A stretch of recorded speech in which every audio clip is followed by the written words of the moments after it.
اللهم صل على محمد وعلى بسم الله الرحمن الرحيم. صلى الله عليك يا رسول الله وعلى أهل بيتك المعصومين. لعن الله الظالمين لكم من الأولين والآخرين إلى قيام يوم الدين. صلى الله عليك وعلى ابنتك النازلة بجوارك والبائتة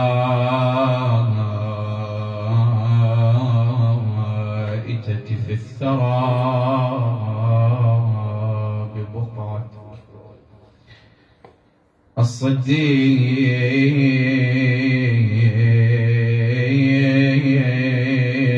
الشهيدة المهضومة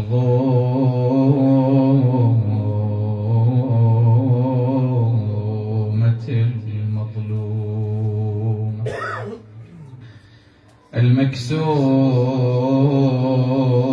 المكسور ضلعها المسقط حملها المعفي قبرها المغصوب حقها سيدة نساء العالمين.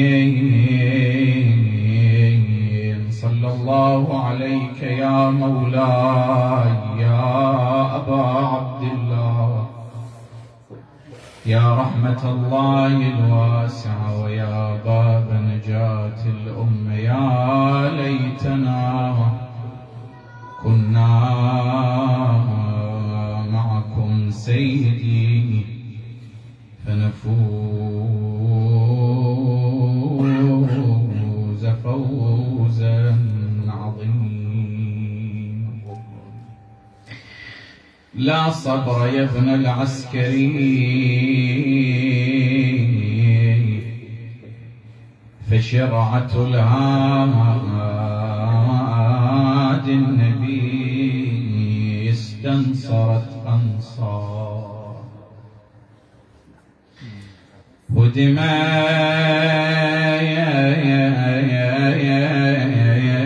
هدمت قواعدها وطاح منارها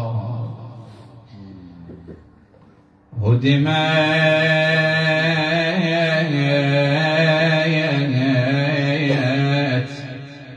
قواعدها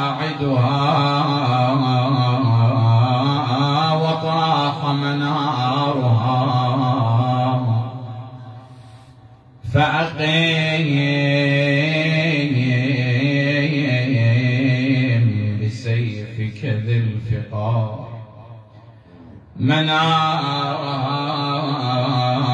مولاي ما سن الضلال سوى الأولى هجموا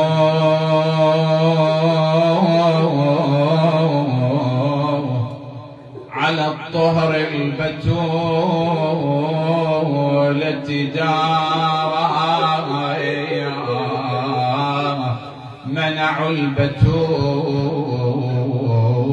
عن النياحة الغدر تبكي أباها ليلها ونهارها يا قالوا لها يا قري فقد آذيت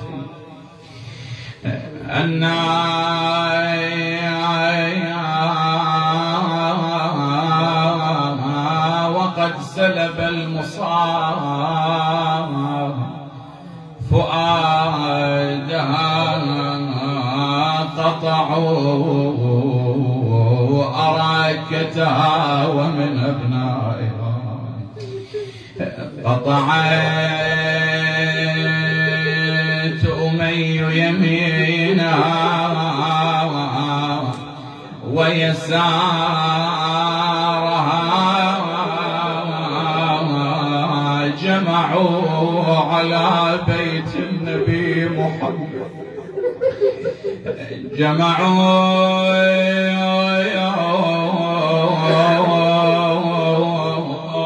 على بيت النبي محمد حطبا وأوقدت الضغائن نايا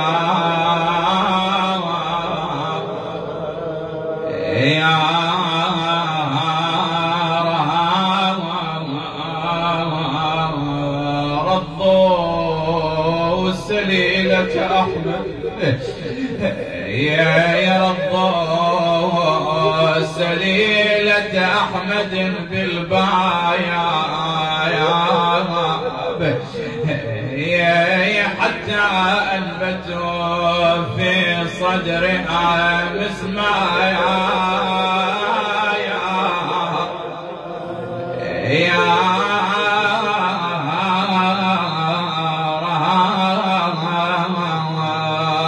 عصروا ابنة الهادي الأمين وأسقطوا منها الجنين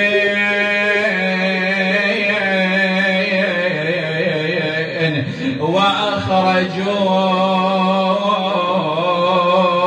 كرارا وويلا قادوه والزهراء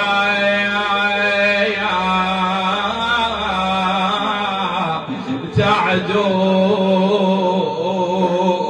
خلفهم عبرا فليتك تنظر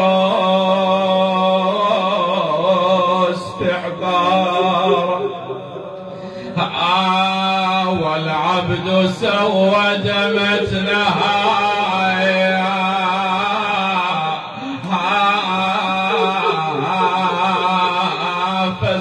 فاستنصرت أسفا فليتك تسمع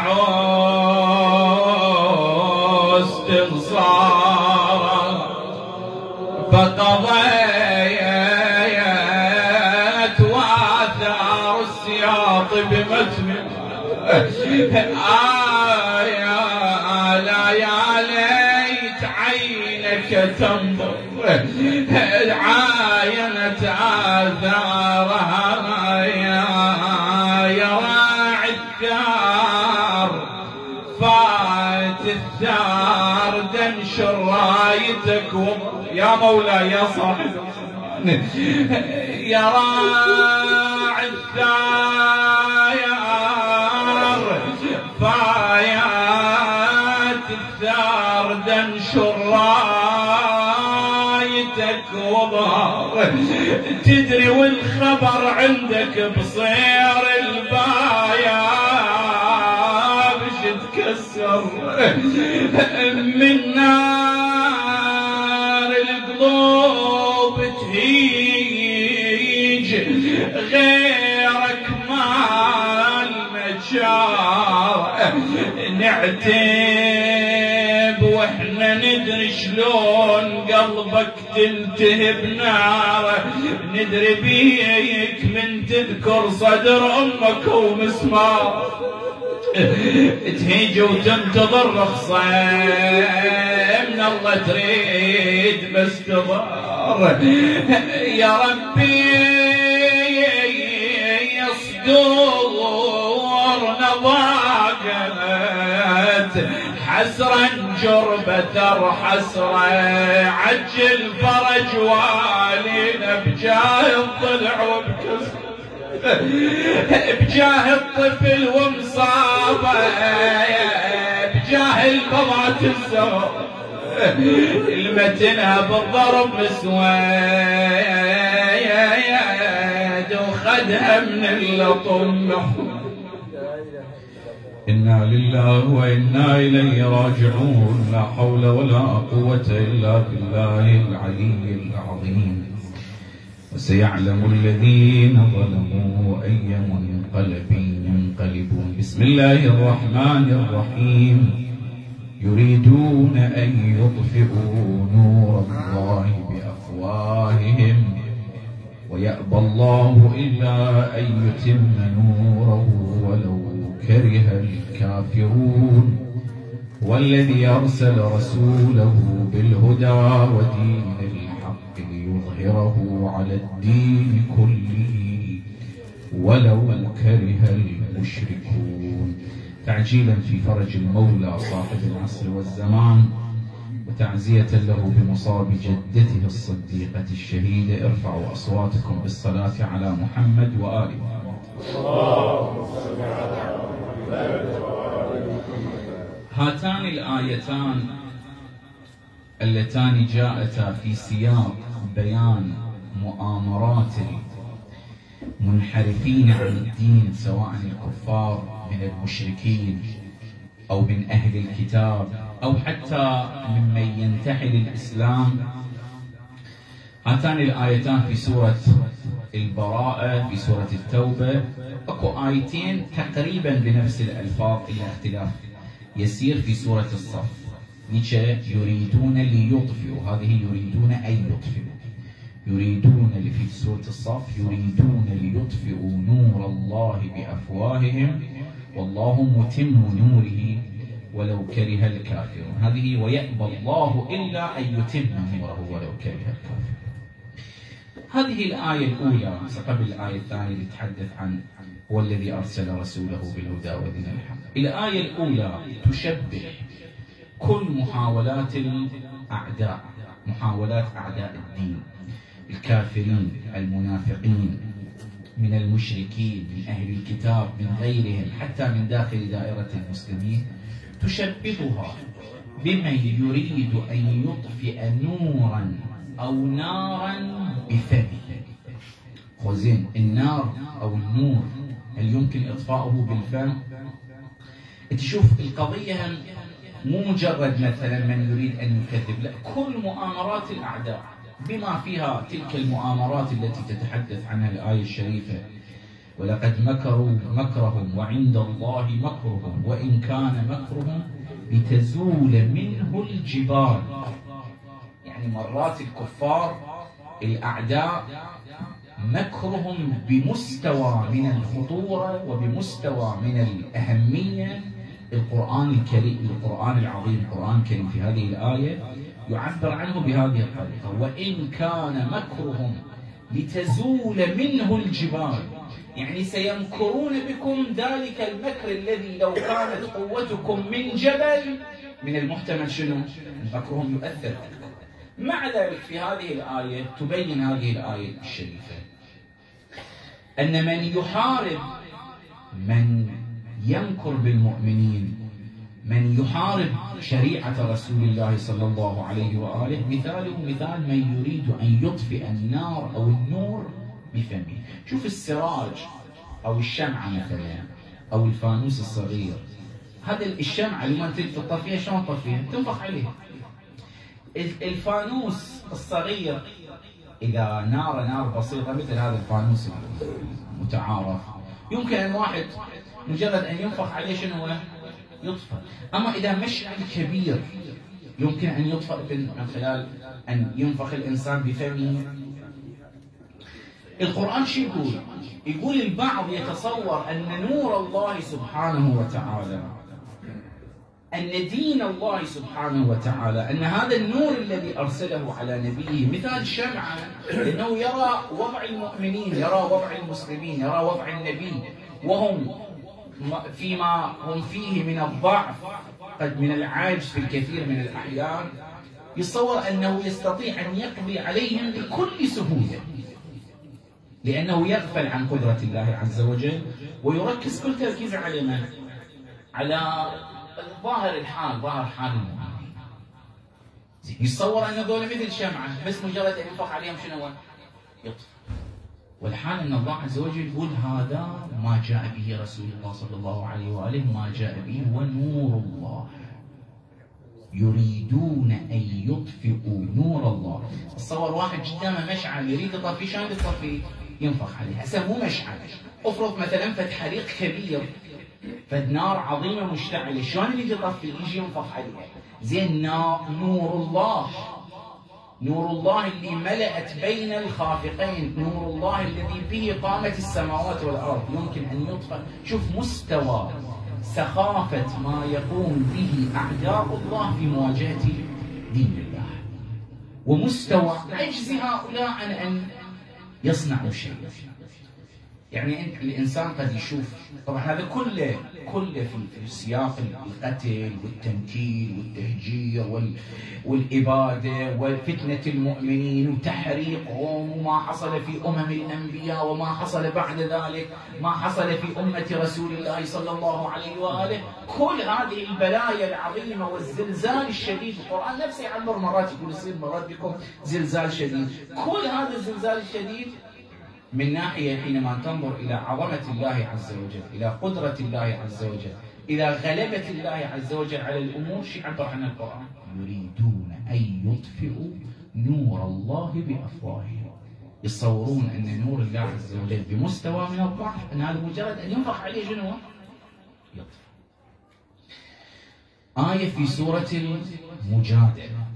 سورة المجادلة حقيقة من السور المهمة في رسم العلاقة بين المسلمين وبين الكافرين، أو رسم التحزب بين المؤمنين وبين من ناحية أخرى التحزب بين الكافرين. لأنه في سورة المجادلة جيء بذكر حزب الله وجيء بذكر حزب الشيطان. هناك لما يذكر حزب الشيطان. حزب الشيطان شنو؟ حزب الشيطان كله تجمع. هسه هذا التجمع مرة تجمع سياسي، هذا تجمع عشائري، هذا قد تجمع على مصلحة اقتصادية، هذا تجمع وطني، هذا التجمع على مستوى بلد، على مستوى عشيرة، على مستوى قبيلة. كل تجمع، هذا التجمع يكون من أجل من أجل ذكر الله عز وجل. القرآن شو يعبر عنه؟ حزب الشيطان. استحوذ عليهم الشيطان فأنساهم ذكر الله. استحوذ في سورة المجادلة: استحوذ عليهم الشيطان فأنساهم ذكر الله أولئك حزب الشيطان ألا إن حزب الشيطان هم الخاسرون. إذا واحد يريد يشوف نفسه في حزب الشيطان لو ليس في حزب الشيطان، يشوف ايش قد يذكر رب العالمين. يذكر رب العالمين مو بالسبحة، يذكر رب العالمين في كل المواقف، يذكر رب العالمين في عبادته، يذكر رب العالمين في علاقته الاقتصادية، يذكر رب العالمين في علاقاته الاجتماعية، يذكر رب العالمين في علاقته مع عشيرته، يذكر رب العالمين في علاقته مع أسرته، يذكر رب العالمين في علاقاته السياسية، يذكر رب العالمين في علاقاته الدولية. عندك علاقة مع الله عز وجل، هل تذكر الله عز وجل في صلاتك فقط، أو تذكر الله عز وجل في كل صغيرة وكبيرة؟ أمير المؤمنين عليه السلام سبب اللي الناس ما ماشيته شنو هو؟ أنه كان ذاكرا لله سبحانه وتعالى حتى في أبسط القضايا الاقتصادية، في أبسط الأمور كان ذاكر لله سبحانه وتعالى. استحوذ عليهم الشيطان. الواحد يريد يعرف أن الشيطان يستحوذ عليه لو ما مستحوذ عليه، شلون يعرف؟ فأنساهم ذكر الله. إذا الإنسان ناسي لذكر الله سبحانه وتعالى، مرات الإنسان ذكره لله عز وجل فقط في الصلاة، لكن هذا الذكر ما يطلع من الصلاة، يمتد في سائر شؤون حياته، هذا الإنسان سيكون من حزب الشيطان. الشيطان نفسه كان يذكر الله عز وجل في الصلاة، لكن بعد الصلاة كان يقول خلقتني من نار وخلقته من طين، أنا أفضل الله عز وجل هو اللي أمرك، لماذا لا تطيع؟ لماذا لا تمتثل؟ شوف هنا ماكو ذكر. استحوذ عليهم الشيطان فأنساهم ذكر الله أولئك حزب الشيطان، يعني أولئك الذين اجتمعوا وتحزبوا من أجل الشيطان. أنا الآن أريد أكون علاقة قوية معك، علاقة في اقتصاد، علاقة في سياسة، علاقة في عشيرة، علاقة في اجتماع، علاقة أي علاقة. هاي العلاقة إذا على أساس ولاية الله عز وجل، على أساس رضوان الله سبحانه وتعالى، هذا الإنسان راح يكون داخل في حزب الله. أما لا، هذه العلاقة على أساس الارتباطات الدنيوية والمادية البسيطة، راح الإنسان وين يدخل؟ في حزب الشيطان. زين النتيجة وين؟ العاقبة وين؟ أولئك حزب الشيطان ألا إن حزب الشيطان هم الخاسرون. كل اجتماع، هذا الاجتماع ليس على أساس ذكر الله عز وجل، ليس على أساس رضوان الله سبحانه وتعالى، هذا الاجتماع نتيجته الخسران. خسران يعني شنو؟ يعني لن يصلوا إلى أي نتيجة يريدون. شوف أنت الآن العالم، هذا العالم كله العلاقات السياسية الكبرى، شوف مثلا يجون يشكلوا لهم تحالفات، مثلا حلف الناتو، مثلا الاتحاد الأوروبي، مثلا التحالف بين أمريكا وبين بعض دول المنطقة، مثلا تحالف، هسه خلينا نحكي بشويه من المعسكر الشرقي، مثلا تحالف بين الصين وبين روسيا، تحالفات كبرى. احنا نقتصر نظرنا فقط على بعض القضايا الخاصه بنا. الله عز وجل يقول اي تحالف خلي ببالك، اي حلف خلي ببالك، حلف اقتصادي، حلف سياسي، حلف عسكري، حلف اي شيء خلي ببالك، اللي يكون به استهوان الشيطان واللي يكون به نسيان لذكر الله عز وجل، أولئك حزب الشيطان. والنتيجة شنو؟ ألا إن حزب الشيطان هم الخاسرون، لن يصلوا إلى أي نتيجة. شوف هذه الآية في سورة محمد صلى الله عليه وسلم. قال تعالى: بسم الله الرحمن الرحيم: الذين كفروا وصدوا عن سبيل الله أضل أعمالهم. شنو معنى أضل أعمالهم؟ الذين كفروا وصدوا عن سبيل الله، يعني ما اجى في سبيل الله عز وجل، ما اجى في طريق الله عز وجل، ما اجى وفق المخطط الذي رسمه الله سبحانه وتعالى. صدوا عن سبيل الله، شنو عاقبتهم؟ أضل أعمالهم. هسه أنا في محضر أساتذتي، في محضر العلماء، ناقل التمر إلى رجاء، ليش القرآن ما عبر الذين كفروا وصدوا عن سبيل الله أضلهم؟ الضلال ليس ضلالا لهم، الضلال لمن؟ أعمالهم. عمل ضايع، مو ضايع. ضلال يعني ضايع، ضال يعني ضايع. كفروا وصدوا عن سبيل الله أضل أعمالهم. عمل ضايع، يعني شنو عمل ضايع؟ يعني هو يقوم بالكثير من الأعمال لكن لا وفق ما يريده الله سبحانه وتعالى، لن يصل إلى النتيجة التي يريدها. أضل أعمالهم. شغل سيارته يريد يتوجه إلى مدينة معينة لكنه أضل الطريق، ما فادته لا سيارته ولا البنزينات اللي عنده ولا السائق اللي قاعد يسوق له وإلى أضل أعمال. هذا عمل راح هباء منثورا. هذه الآية نفس الشيء، يقول أي عمل، أي اجتماع ليس لله عز وجل فيه نصيب، ذاك الاجتماع اجتماع شيطاني، والنتيجة ايش راح تكون؟ أولئك هم الخاسرون. الآية اللي بعدها عجيب، واقعا القرآن مرات يتحدى تحديات، يعني الواحد لما يشوف ضعف المؤمنين والبلايا اللي تنزل على المؤمنين يقرأ القرآن يقول القرآن يعني واقعا مسيطر. إذا شايف واحد يحكي وهو مسيطر، شوف الآية اللي وراها: إن الذين يحادون الله ورسوله أولئك في الأذلين. الكفر بكل جيوشه، الكفر بكل عساكره، الشيطان بكل جنوده وكل عساكره وكل قواه وكل أمواله وكل غطرسته وكل التكنولوجيا اللي عنده. القرآن يقول: من يحاد الله ورسوله أولئك في الأذلين. ذليل. وهذا المنطق لما يحكي ببعض المؤمنين يقولون شوف المؤمنين مخدوعين بإيمانهم. يقولون في يوم رسول الله صلى الله عليه وسلم كان يحفر خندق، أو المسلمين كانوا يحفرون خندق، وصلوا إلى صخرة قلت كسرت معاولهم، ما قدروا شنو كسرون الصخرة. فوين راحوا؟ راحوا للنبي الأعظم صلى الله عليه وسلم. يا رسول الله تكسرت معاولنا ولم نستطع شنو؟ أن نكسر الصخرة. قال أنا جيبوا لي معول. فضربها رسول الله صلى الله عليه وآله 3 ضربات. في كل ضربة تبرق تلك الضربة بريقا يملأ بين الخافقين. فقال رسول الله صلى الله عليه وآله: رأيت في الضربة الأولى قصور كسرى تفتح لكم، وفي الضربة الثانية قصور الشام والروم تفتح لكم، وفي الضربة الثالثة رأيت اليمن تفتح لكم. مسلمين قاموا يكبرون، منافقين وقفوا يضحكون، قالوا والله ذولا واحد من شبيهون. تعبيرنا عفوا التعبير مو لايق، صراحة التعبير مو لايق. شو ذول؟ لا يأمن أحدهم يذهب ليقضي حاجته. الواحد واحد منهم ما عنده خبز ياكل. في غزوة خندق كان اكو يعني مو بس حصار عسكري، كان حصار ايضا اقتصادي على المسلمين، اكل ما عندهم، اكل ما عندهم. الواحد منهم الخضره اللي ياكلها تبين من جلده. والان يبشرهم رسول الله صلى الله عليه واله بفتح قصور كسرى والروم واليمن. شوف المنافق هذا منطقه.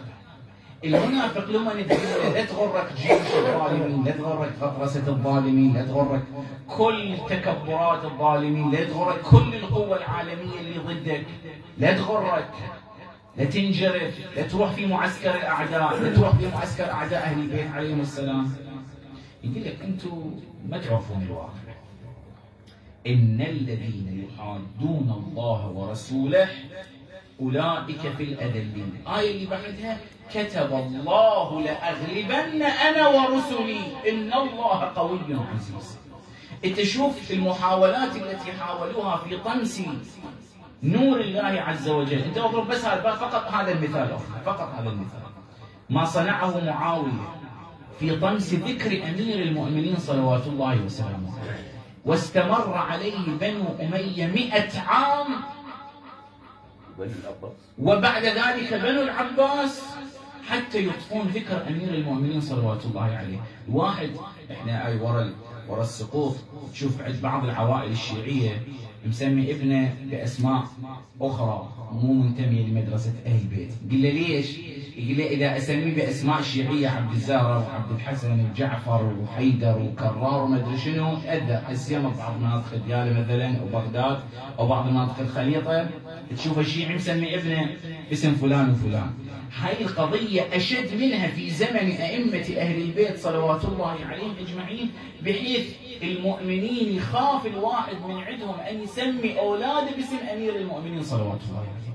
يقول يوم حينما كانوا يسجلون أسماء أهل المدينة، الحاكم مروان بن الحكم لعنة الله عليه يقول راحوا له أولاد الإمام الحسين صلوات الله عليه: أنت شنو اسمك؟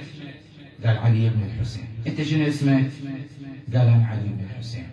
قال عندنا بعد معروف عند بعض الروايات ان عبد الله الرضيع ايضا اسمه علي، ليس اسمه عبد الله. اسمع روايه اسم الايرانيين ما يقولون عبد الله، يقولون علي الاصغر مثلا، معروف حتى عند اهل كربلاء متاثرين بالاجواء الايرانيه. فالتفت له قال له: ماذا يريد ابوك الحسين؟ أن يسمي كل أبنائه عليا؟ نقلوا القضية لسيد الشهداء صلوات الله عليه الإمام الحسين. قال: والله لو ولد لي 100 ولد لأسميتهم عليا. شوف المحاربة إلى هذا المستوى. ما من فضيلة لأمير المؤمنين صلوات الله عليه إلا وطمست ووضع مثلها في أعداء أمير المؤمنين صلوات الله عليه. وضع مثلها في أعداء أمير المؤمنين. اكو مسلسل سووه قبل 10 سنين تقريبا عن عمر. انا قاعد شفت المسلسل كامل تقريبا 35 حلقه، وفي سموم. يعني اللي ما يعرف التاريخ وما قاري التاريخ وما قاري الروايات يصدق. تقريبا اكثر فضائل امير المؤمنين صلوات الله عليه جاءوا بها وطبقوها على هذا الشخص، حتى في طريقه مقتله. انه واقف في المحراب وإجا واحد وضربه، ونفس الطريقة في تفقد للأطفال، في تفقد لليتامى، في عدم قبوله بالظلم وإلى آخره. معاوية اللي صنع عملية محاربة شديدة لشيء اسمه ذكر أمير المؤمنين صلوات الله عليه، وهكذا صنع بنو أمية من بعده، وهكذا صنع بنو العباس من بعده، وهكذا صنع من صنع من بعدهم، وانت الآن وإلى اليوم بعضهم يحاربون أمير المؤمنين صلوات الله عليه، وإلى الآن اللي يريد يدافع عن معاوية بيستحي. يعني تشوف شلون أمير المؤمنين فارض الروح، واللي يريد ينقذ أمير المؤمنين بأبسط نقد ما يقدر. شلون أمير المؤمنين فارض نفسه. يقولون واحد كان فقير وضعه تعبان وكذا، أيام مثلا قبل 100 سنة في إيران، يقول راد تقضى حاجته، قال أروح للحاكم في هذه المنطقة وكون أودي له هدية. زين إنسان فقير شو أسوي؟ هذا خطاط، خوش خطاط. إجا قعد خط كتاب مالك، كتاب أمير المؤمنين عليه السلام إلى مالك الأشتر، عهد أمير المؤمنين مالك الأشتر، خطه ورتبه وكذا، وراح للحاكم اللي هو مو متدين، كان مو مؤمن. فقال له يا جناب الحاكم، هاي هدية مني إليك، كتاب أمير المؤمنين سلام الله عليه إلى مالك الأشتر في طريقة الحكم، وأنت شيعي وحتى تستفيد منه، وعندي حاجة. قال له أنت أبقى بعدين أنا أسولف وياك. فلما خلصوا المراجعين التفت للحماية مالته، الحرس مالته، قال لهم أنتم طلعوا برا؟ قال له يعني أنت مصدق كاتب لي كتاب أمير المؤمنين وجايب لي إياه؟ قال له ليش؟ قال له يعني أنت مقتنع باللي سواه أمير المؤمنين؟ قال له ليش؟ قال له هو أمير المؤمنين كان يعرف يحكم؟ أمير المؤمنين لو كان يعرف يحكم كان قدر يسيطر معاوية على الأمر من بعده وإلى آخره. هذا مخلي تغيير على أمير المؤمنين. شوف شلون الجواب. قال له إيه أمير المؤمنين يعرف يحكم، وأمير المؤمنين يحكم إلى يومنا هذا. قال له شلون؟ قال له لو ما أمير المؤمنين يحكم إلى يومنا هذا أنت ما طلعت الحرس مالتك والحماية طلعتهم برا، يلا تستطيع أن تتكلم بهذا الكلام الكفري. يحكم أمير المؤمنين سيطر إلى يومنا هذا. ومن يريد، شوف إشقد زخوا أموال وضخوا أموال في إبراز مناوئي أمير المؤمنين صلوات الله عليه، في إبراز أعداء أمير المؤمنين صلوات الله عليه. اليوم اللي يريد يدافع عن أعداء أمير المؤمنين، حتى لو يريد يدافع الله يسوي له وجه، ما يقدر. بينما من يدافع عن أمير المؤمنين هو يريدون أن يطفئوا نور الله بأفواههم ويأبى الله إلا أن يتم نوره ولو كره الكافرون. أمير المؤمنين صلوات الله عليه في ظلامته، الزهراء في ظلامتها، لما الواحد ينظر إلى ذاك الوضع وما جرى عليهم، بحيث يهجم على باب الزهراء صلوات الله عليه، على بيت الرسالة، ولا من منقذ ولا من مجير ولا من مدافع. اللي داخل إلى مسجد النبي الأعظم صلى الله عليه وآله، الدخول على المسجد النبوي من باب السلام، هناك مستحب يوقف، إذا واحد سيقدر يوقف هناك، يوقف يستأذن قبل أن يدخل إلى بيت رسول الله، إلى مسجد رسول الله، إلى حرم رسول الله. اللهم إني وقفت على باب من أبواب بيوت نبيك، وقد منعت الناس أن يدخلوا إلا بإذنه. يعني واحد يروح هناك يوقف ويتكلم بهذه الألفاظ وهو ينظر أمامه بيت الزهراء صلوات الله عليها، شو يصير؟ إني وقفت على باب من أبواب بيوت نبيك وقد منعت الناس أن يدخلوها إلا بإذنك. هناك تجي كل المسلسل يجي أمامك حينما هتكوا حرمة بيت رسول الله، حرمة بيت أمير المؤمنين. فقلت يا أيها الذين آمنوا لا تدخلوا بيوت النبي حتى يؤذن لكم.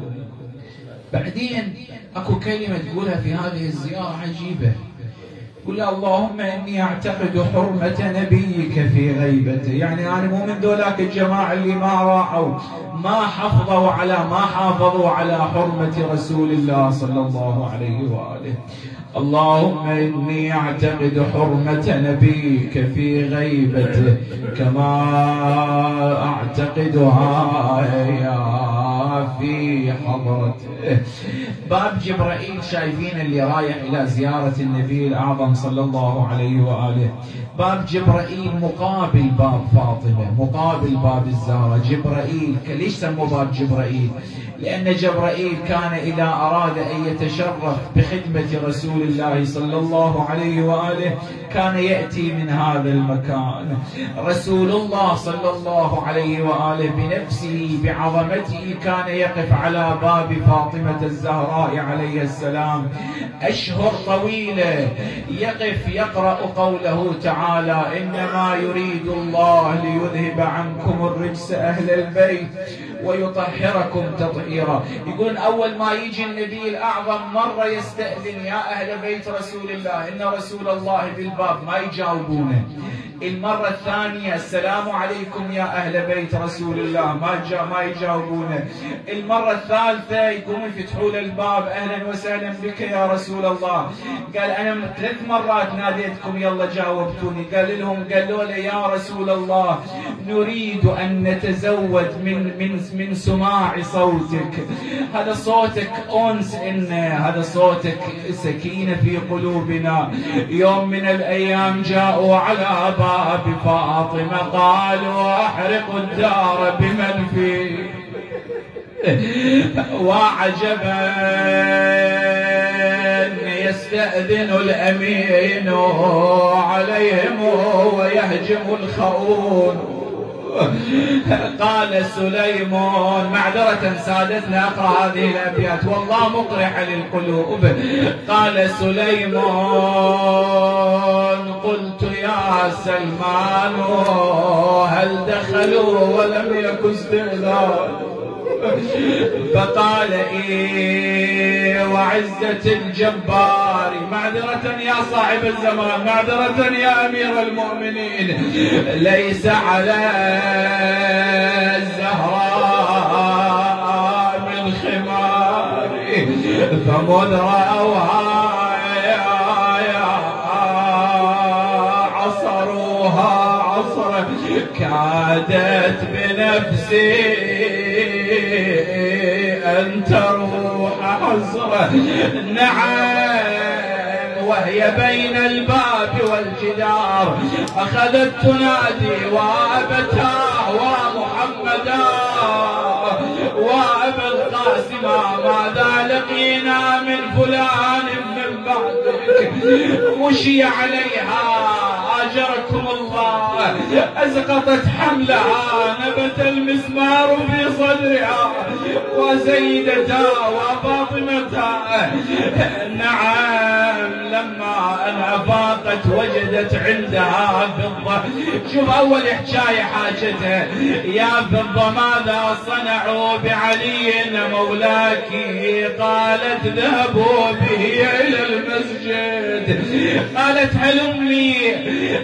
هلم ائتيني بقميص أبي رسول الله صلى الله عليه وآله أضعه على رأسي وأخرج إلى المسجد. يا ويلي من عصرها الرجس طاحت، وعلى فضة برفيع الصوت صاحت، اجتها وملكتها تولى يمها وهي عن الخبر رمية. تقلها هاي اللي فلا خبرت على البال، مصيبة ما تخلي على المحب حال. ضلعك ينكسر بالباب ملقال، عقب ما ضمت الهاد الوطية.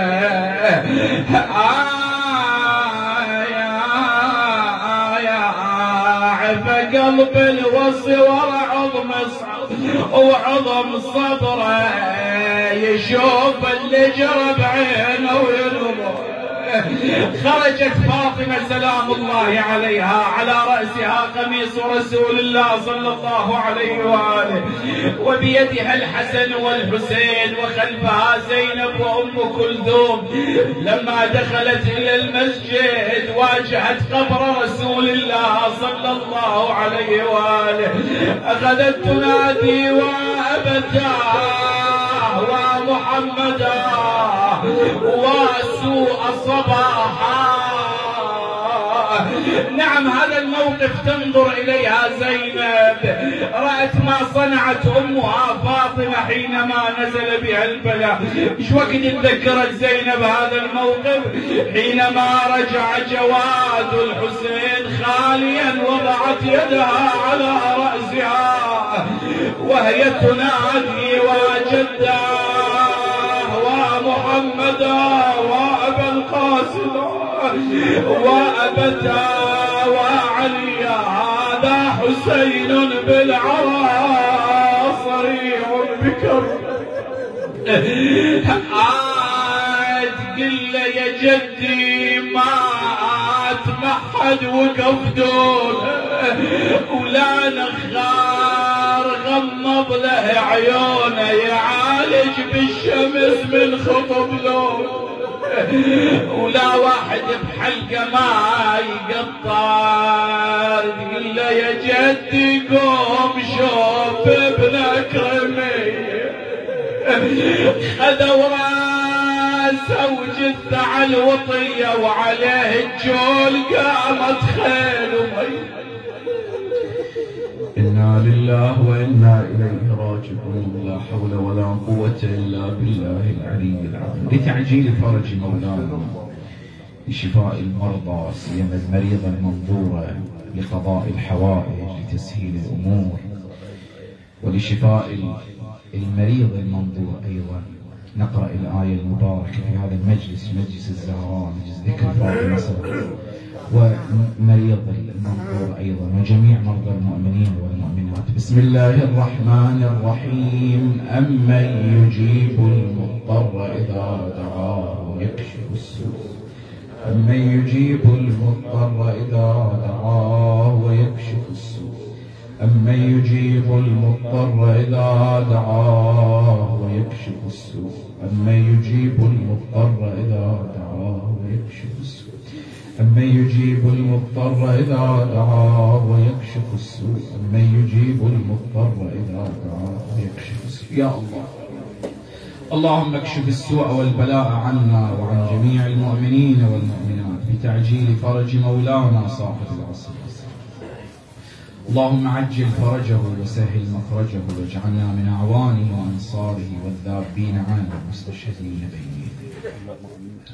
اللهم انصر الإسلام والمسلمين، واخذل الكفار والمنافقين، أيد واحفظ حماة الدين، الإخوة الحاضرين، العلماء الحاضرين، جميع المؤمنين والمؤمنات، من أوصاني بالدعاء، جميع من له حق الدعاء علينا. اللهم تقبل أعمالهم بقبولك الحسن، اقض حوائجهم، سهل أمورهم، شافي مرضاهم، سيما المريض المنظورة، المريض المنظور، المرضى المنظورين، جميع مرضى المؤمنين والمؤمنات. اللهم من عليهم بالعافية التامة يا الله، اللهم من عليهم بالعافية التامة يا الله، اللهم من عليهم بالعافية والشفاء يا الله.